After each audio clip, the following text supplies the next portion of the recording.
Fala galera, meu nome é Fernanda Cordeiro, sou professora de Química do Cefet e hoje a gente vem para a nossa aula de revisão Enem 31, uma aula de orgânica, nossa quarta aula de orgânica. Ainda tem mais umazinha, tá, de orgânica, depois a gente muda de assunto. Vamos começar? Bom, o estudo de compostos orgânicos permite aos analistas definirem propriedades físicas e químicas responsáveis por uma característica de uma determinada substância. Esse tipo de questão é legal, galera, porque ele vai dar as características da molécula e você vai ter que procurar as características dentro da cadeia. Então, a primeira coisa que ele vai falar é que a molécula que ele quer tem que ser quiral. E aí já é legal, se você puder dar uma olhadinha, tentar eliminar algumas cadeias. Então, por exemplo, a letra E, ela não tem nenhum carbono quiral. Vamos dar uma olhada? C6H5 é um anel aromático, tá? É um fenil. Então, anéis aromáticos não podem ser quirais, beleza? Vou até dar uma marcadinha aqui, ó. Anéis aromáticos não podem ser quirais. CH2 não pode ser quiral. CH3 não pode ser quiral. E aqui eu tenho grupamento amida, que tem um C dupla O e C dupla O não pode ser quiral. Então, a letra E eu já eliminei só para ele falar que eu quero uma molécula quiral. Eu tenho que ter uma molécula que seja insaturada. E essa última aqui, ela é saturada. Então, ó, CH3, CH2 são estruturas saturadas, porque eu tenho CH2 ligado para um lado e para o outro com ligações simples. Aqui eu tenho CH, mais uma ligação simples aqui, mais uma ligação simples aqui, mais um CH3 aqui. Então, ele tem 4 ligações simples. O próprio CH3 só tem ligação simples. Aqui tem um C dupla O, mas para cadeia ser insaturada, a dupla tinha que estar entre carbonos e ela não está, ela está entre um carbono e um oxigênio. Isso aqui é um grupamento amida também, então não é adequado. E o metil, que também não tem essa relação de carbono quiral, tá bom? Bom, depois ele pede para que a cadeia seja heterogênea. Então, essa aqui é saturada e a heterogênea, essa daqui não serve, porque isso aqui é uma amida, mas você vê que depois do grupamento amida é uma amida de ponta de cadeia, então essa cadeia aqui é homogênea, então ela também não serve. Eu preciso que a cadeia seja ramificada, aí quem não serve é a letra A. Por que que a letra A não serve? Porque para ser ramificada eu tenho que ter metil, etil, propil, isopropil, e o que eu tenho aqui, ó, CHOH, o que eu tenho aqui é um grupo funcional, um grupamento álcool, tá? E aqui eu tenho a minha ramificação. Então, a minha resposta é essa estrutura. Aí você vai perguntar, Fê, cadê as características que você falou nessa molécula? Você está dizendo que é essa, mas cadê? Então, vamos lá. Molécula quiral, tá aqui o carbono quiral, é esse aqui, ó, CHCH3, ó, CHCH3, todo esse grupo à esquerda, todo esse grupo à direita. Então, a quiralidade está nesse carbono aqui. Ele tem que ter uma cadeia insaturada. Galera, presta atenção que isso aqui é uma característica de insaturação. Eu tenho CH duas vezes. Então, olha só, eu tenho antes do CH uma ligação simples, depois do segundo CH uma outra ligação simples, tá? Antes do primeiro CH uma simples, depois do segundo CH uma simples. Como ele já tá com 3 ligações, né? Eu preciso... 3 não, 2. Ele tá com uma ligação aqui no H, tá com uma ligação aqui no CH3 e o outro também, né? Uma ligação no H e uma ligação no CH3. Para fechar as 4 ligações, eu sou obrigada a botar uma dupla. Então, ele fica com 1, 2, 3, 4 ligações e o outro também, ó. 1, 2, 3, 4 ligações. Então, aqui tá em saturação. Heterogêneo, eu tenho um carbono antes do nitrogênio e um carbono depois. E ramificado, eu tenho um grupamento metil, tá bom? Bom, então vamos lá. Essa seria a nossa resposta. Agora a gente vai falar de uma característica de uma substância que vai ter em outra questão lá na frente também. Eu já tinha falado disso em outra aula. Capacidade de limpeza e eficiência de um sabão. Sabão é sempre uma molécula que tem 2 características, uma parte apolar e uma parte polar. Então, a eficiência do sabão ela vai se dever a ele conseguir interagir tanto com moléculas apolares quanto com moléculas polares. E aí ele vai formar micelas. Aí a parte apolar vai interagir com a parte apolar, a parte polar da molécula vai interagir com a parte apolar da solução. Polar com polar, apolar com apolar. E aí, como é que eu vou reconhecer essa molécula, né? Como é que eu vou reconhecer? E aí, o que eu vou falar vale para tensoativo, vale para emulsificante e vale para sabões, surfactantes. Essas 3 palavras, tá? Emulsificante, tensoativo e surfactante têm a mesma característica. São moléculas que têm uma parte polar e uma parte apolar. A parte apolar tem que ser uma cadeia longa e a parte polar, de preferência, um composto iônico, uma parte iônica, tá? Então, essa primeira aqui tá fora porque é um hidrocarboneto, ele é totalmente apolar, então não serve. Essa segunda aqui tá interessante, porque ela tem 17 carbonos, então uma molécula grande, e tem uma parte iônica, oxigênio e sódio aqui é iônico, então ela atende bem as nossas necessidades. Muita gente me pergunta, Fê, por que não pode ser AC? Elas são iguais praticamente. O que tem de diferente? É que aqui eu tenho só 2 carbonos além do grupo funcional. Ela é uma molécula pequena e ela tem uma característica de polaridade muito superior a essa daqui. Tá? Ela tem até a parte iônica, mas a parte apolar dela não é grande. Eu preciso de uma parte apolar longa. Aqui não tem a parte iônica. Isso aqui é um éter. Polaridade, ainda é um éter de cadeia longa, quer dizer, um éter de baixíssima polaridade. Ele não interage praticamente nada com a água, tá? Aqui, ó, estão os desenhos das micelas, né? Se a gente colocar, por exemplo, um óleo, o óleo vai ficar escondidinho aqui. O óleo é a parte apolar. Aqui as partes apolares, que seriam essa cadeia longa aqui, ó. Essa parte longa aqui são essas coisinhas amarelas, né? Essa parte longa da cadeia, que é a parte hidrofóbica. É uma parte que não gosta de água. E tem uma cabeça hidrofílica, uma parte que gosta de água, que é essa parte polar aqui, ó. Essa parte iônica, e interage com a água. E aí o sabão, a gordura vão ficar presos aqui dentro. Só que essa molécula, ela é 3D, tá? Ela faz uma bolinha, o óleo fica escondidinho lá dentro, ele fica assim, ó, na forma de uma bolinha.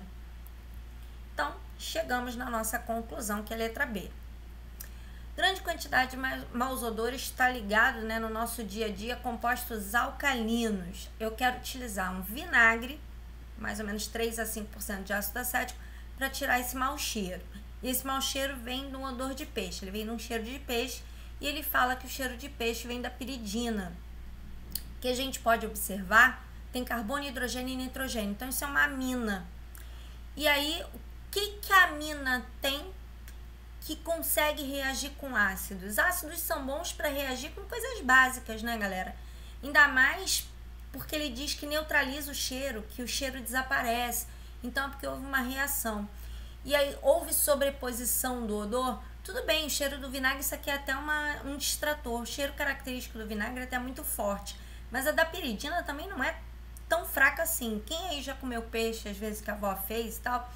Ou então que o vizinho fez, né? Que a vovó sempre reclama. Ih, o vizinho sabe fazer peixe não, tá com cheiro de marisia.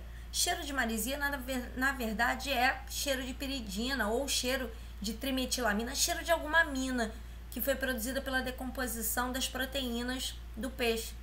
E aí, quando a gente usa limão ou vinagre, muita gente prefere até o limão, porque ele acaba tendo um efeito maior, mas tem que usar um dos 2 ácidos para tirar aquele cheiro incômodo.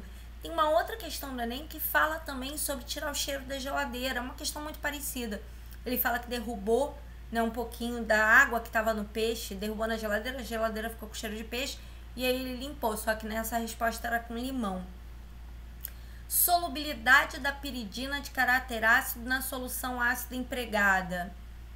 Não é, isso aqui pode te distrair também. Aliás, as duas opções podem te distrair, porque você pode ficar confuso, né? Será que se ele solubilizou o cheiro não some? Mas aí é que tá. A piridina é uma amina. O que você precisa saber das aminas assim, sem piscar? É que ela tem caráter básico. Inibição de proliferação de bactérias? Putz, não. Degradação enzimática da molécula de piridina acelerada pelo ácido acético? Não. É uma reação de neutralização entre um ácido e uma base, tá? Então, vocês precisam saber que grupamentos amino, qualquer amina tem caráter básico. Umas mais fortes, outras mais fracas, mas amina tem caráter básico. Talidomida. Talidomida é, sim, figurinha fácil para questões de isomeria ótica, tá? Ela foi um dos primeiros compostos a se identificar a isomeria ótica. Por quê? Porque uma das estruturas, ela era usada para tratamento de náuseas, né? E a outra acabava levando a má formação congênita. Então, o pessoal começou a tentar entender o que aconteceu. E aí, basicamente, o que eles têm é a mesma estrutura plana, né? A mesma estrutura básica, mas tem uma diferençazinha, né? De um carbono quiral que faz com que a parte biológica dessa molécula fique diferente. Os sítio-ativos que se ligam na molécula destrógera não se ligam na molécula levógera. Só que essa questão aqui ela foi meio sacana, porque ele usou a palavra enantiômero, que dá a dica de que é isômero ótico, tá? A palavra enantiômero tá indicando isso, só que ele usou uma nomenclatura que a gente não usa no ensino médio, a gente só usa no ensino superior, que é a nomenclatura RS, que na verdade é destrógero e levógero, só que vista de uma outra forma. Não precisa encrencar com isso, tá? O que você tinha que estar ligado aqui era na palavra enantiômero, e aí a palavra enantiômero ia indicar que essa má formação, que essa diferença, né, de atuação enzimática de uma molécula e outra, porque o sítio ativo é diferente, é porque eles interagem de forma distinta com a parte enzimática, tá? A molécula encaixa de um jeito e o enantiômero dela encaixa de outro jeito em outra molécula, em outro sítio, e isso pode gerar complicações desde pequenos incômodos, pode não gerar nada, mas pode gerar problemas importantes. Aí aqui tem o exemplo da talidomida, aqui está o único carbono quiral dela. Se a gente quiser identificar esse carbono quiral, lembra que tem um hidrogênio escondido para um lado, tem um hidrogêniozinho escondido para o outro, tá? Então eu tenho hidrogênio, tem todo esse grupo aqui de baixo, segundo grupo. E aí no anel eu tenho que fazer andando no sentido horário e anti-horário para ver se os grupos que eu passo no sentido horário são os mesmos que eu passo no sentido anti-horário. E quando eu ando por aqui, ó, sentido anti-horário, eu dou de cara com CH2 até chegar aqui. E aqui eu dou de cara com C dupla O, NH até chegar aqui. Então, andar no sentido horário é diferente de andar no sentido anti-horário. Então, esse carbono aqui é quiral, porque ele tem esses 4 grupos diferentes, tá bom? Aqui, a caixinha da talidomida, ela hoje é utilizada para tratamento de hanseníase. Ela não é mais usada para tratamento de enjoo, ela é usada para tratamento de hanseníase, mas ela vem com essa advertência, porque essa má formação causada especialmente nos membros superiores e inferiores pode ser causada pelo uso dessa medicação. Hoje, se a pessoa vai usar essa medicação, ela assina um termo de que ela está ciente dos problemas que ela pode ter caso a mulher engravide, alguma coisa assim. Essa aqui é bem tranquilinha, gente, questãozinha fofa.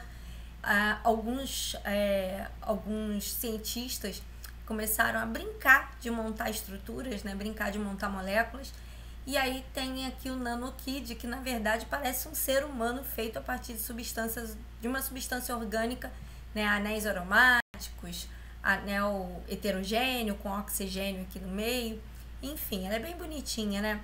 Então ele vai perguntar no nanokid onde tem um carbono quaternário. Então fica atento, porque carbono, para ser quaternário, tem que estar ligado a 4 carbonos diferentes. Então esse carbono, por exemplo, aqui, ele está ligado a carbono e oxigênio. Então esse cara aqui é um primário, que ele está ligado a carbono aqui e a oxigênio aqui. Esse carbono aqui, ele parece terciário, mas não é. Ele está ligado a oxigênio aqui e carbono aqui. Então, ele é primário. Vou pegar um outro exemplo. Esse aqui. Ele está ligado numa tripla. Então, ele é terciário? Não, gente. Ele é secundário. Porque esse carbono daqui, ele está ligado a um carbono antes e está ligado a um carbono depois. A tripla não faz diferença. Se a gente olhar, por exemplo, um carbono aqui do anel, ó, ele está ligado a um carbono antes, um carbono depois, e a esse carbonozinho aqui, tem um carboninho aqui. Então, ele está ligado a 1, A2, a 3 carbonos. Então, esse carinha daqui, ó, é um carboninho terciário. Enfim, onde é que estão nossos carbonos quaternários? Nas mãozinhas, ó. 1, 2, 3, para trás 4. Aqui é a mesma coisa, 1, 2, 3, para trás 4. O carbono tá aqui, tá? Então, ó, 1, 2, 3, 4. Tem um carbono aqui, 1, 2, 3, 4. Bom, enfim, temos na mãozinha dele um carbono quaternário. Outra questão também que eu falo, bem a cara do Enem, né, de dar as características e a gente identificar. Ele fala sobre óleo de cozinha, e aí fica a dica para uma série de outras questões possíveis, né?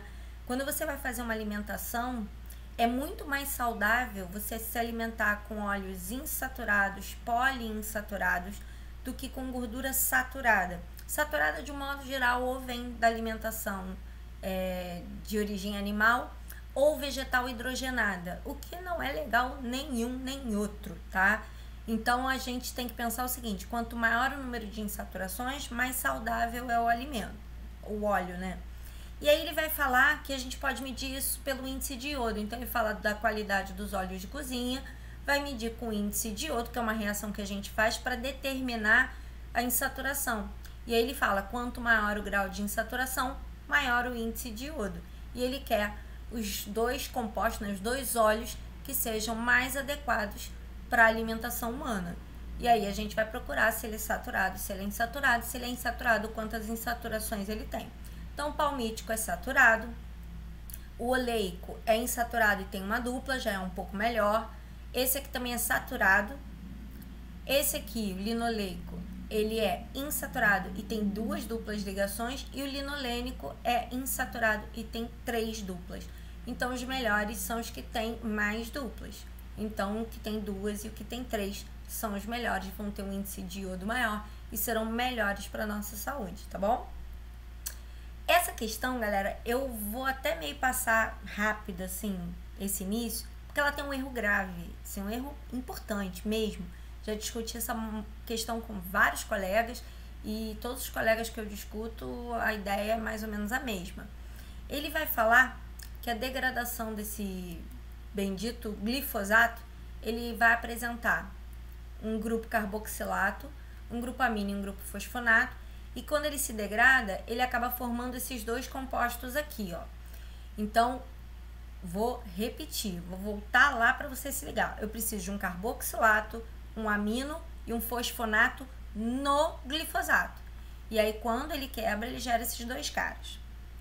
Ele me dá como resposta a letra B, tá? Essa é a resposta oficial. Porra, só tem um problema, galera.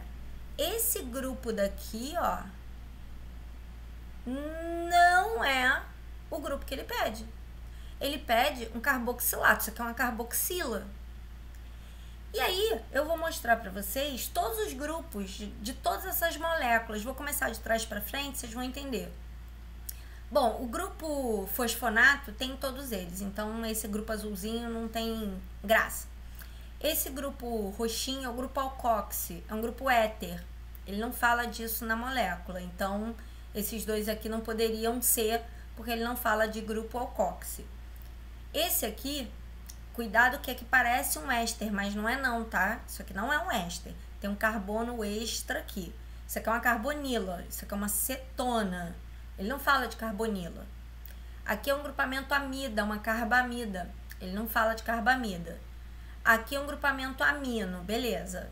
Mas aqui eu já tinha tirado porque ele não fala de alcoxi e não fala de carbonila. Vindo para cá, ele vai falar de uma estrutura que tem o fosfonato, que tem um grupo amino e que tem um grupo carboxila. Esse aqui. Mas ele quer um carboxilato. Então, esse aqui não seria, porque ele tem o fosfonato, tem o grupamento amino e tem o grupamento carboxilato. Carboxila, ele quer o carboxilato. Esse aqui que ele dá como resposta não é um problema, ele tem uma carboxila.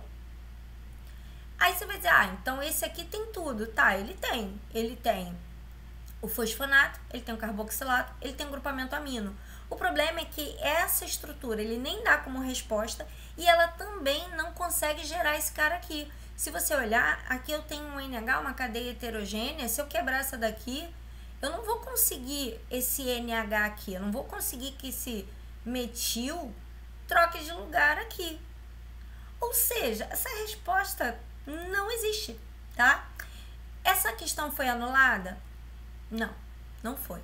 Acredite se quiser, ela não foi anulada. Mas enfim, a ideia de eu deixar essa questão aí é porque às vezes você dá de cara com uma questão meio estranha, meio esquisita, e você não faz ideia de que aquela esquisitice é aquilo mesmo, tá? Então vamos lá. O citral, substância com odor fortemente cítrico, é obtido a partir de algumas plantas como capim-limão, e ele vai ter como principal característica um óleo essencial. E aí, ó, mesmo tipo de questão, já é a terceira vez que ela aparece, que ele vai dar características pra gente identificar. Então ele tem cadeia alifática de 8 carbonos, insaturação no 2 e no 6, metila no 3 e no 7, e ele diz que o composto tem que ser trans para ter o cheiro forte. Então vamos lá, cadeia alifática de 8 carbonos, todas elas têm, não vou poder eliminar nenhuma. Insaturações nos carbonos 2 e 6, vamos ver todas as insaturações onde estão, ó. 2 e 6, 2 e 6, 2 e 6, não posso eliminar nenhuma até agora. 2 e 5, bingo, essa daqui tá eliminada. 2 e 5, essa aqui tá eliminada. Maravilha, já eliminei duas porque a insaturação tá fora do lugar. Ela aqui tá entre o 5 e o 6. Quando eu escrevo carbono 6, ele tem que estar entre o 6 e o 7, tá? Então, esses dois aqui estão fora. Substituinte metila no 3 e no 7. Então, vamos lá. 3 e 7, 2 e 7. Então, essa daqui dançou. A minha metila tá fora do lugar. 3 e 7. Então, até aqui, já eliminei mais uma, só tem essas duas. Só que ele quer um composto que seja trans, e esse composto aqui é cis, então nossa resposta é essa. Se você passar uma linhazinha aqui no meio, você vai ver que os grupos mais importantes, que são esse grupão todo aqui e o grupo da carbonila, estão no mesmo lado. E se eu passar uma linha aqui, o grupo importante, que é o da carbonila, e esse grupão grandão aqui, estão de lados opostos. Então, esse aqui é o trans, esse aqui é o cis. Outra questão fácil, bem típica, que é a questão falando de éster, né? Ele vai falar de degradação de éster, então ele vai falar de sacola plástica, que não é legal você jogar no meio ambiente, que o descarte dela vai gerar problemas ambientais. E aí ele quer produzir, né? Ele quer usar esse PET para produzir matéria-prima. Então ele quer produzir o etileno glicol, que é um 2-etanodiol, que é um álcool. Gente, se eu olhar para essa molécula, ela é um éster. Como é que de um éster eu chego num álcool? Fazendo a reação de hidrólise, tá? Então, de um éster, para eu chegar num álcool, eu preciso fazer uma hidrólise. Como é que eu faço? Eu corto a molécula aqui, corto a molécula aqui. Quem ficou com a dupla vira o ácido. Quem ficou só com oxigênio, sem a dupla, volta a ser o álcool. Então, basta que eu corte a molécula entre os dois oxigênios e aí fazendo a hidrólise. Hidrólise, só para lembrar, a reação com a água. A água é H+, OH-, tá? Então, o H+ vai entrar aqui, vai transformar isso aqui numa hidroxila, isso aqui vai virar um álcool. E a hidroxila vai entrar aqui e vai transformar isso aqui num ácido, beleza? Bom, quando colocamos água, os fosfolipídios na água, eles vão formar essa estruturazinha aqui. A gente já falou dela, bem parecida com aquela formação de micela, né? Esse grupinho aqui você já viu. Essas pontinhas aqui, essas bolinhas aqui, de um lado e do outro, são a nossa parte polar. Essas caudas aqui são a nossa parte apolar, ok? E aí, apolar interagindo com a polar, polar interagindo no meio aquoso, e aqui dentro meio aquoso interagindo com polar. Então, ó, polar com polar, apolar com apolar, polar com polar. E isso é uma micela, lembrando que essa micela é 3D, ela faz uma bolinha, eu falei isso no início da aula, ela faz uma bolinha, isso é apenas um corte, tá? Aí ele quer saber, esse arranjo característico, ele é característico de que tipo de molécula? Ela não é polar ou apolar, ela tem as duas coisas, né?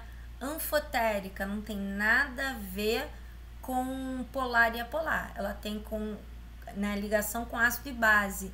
E ali eu não tô falando de discussão de ácido e base, eu tô falando de interação polar com apolar. insaturada. Ela pode ser saturada ou insaturada, isso não faz diferença.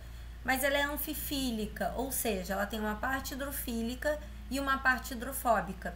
Então, a parte da cauda interage com a outra parte da outra cauda, apolar com apolar, e a parte do grupamento iônico, né, aquela parte polar, interage com outro grupamento polar. Bom, galera, era isso. Eu espero que vocês tenham gostado. Se gostou, deixa um like, eu vou ficar bem feliz. E se tiver dúvida, deixa a dúvida no comentário, que eu prometo que eu tiro todas as dúvidas que vocês tiverem, tá bom? Beijo, fui!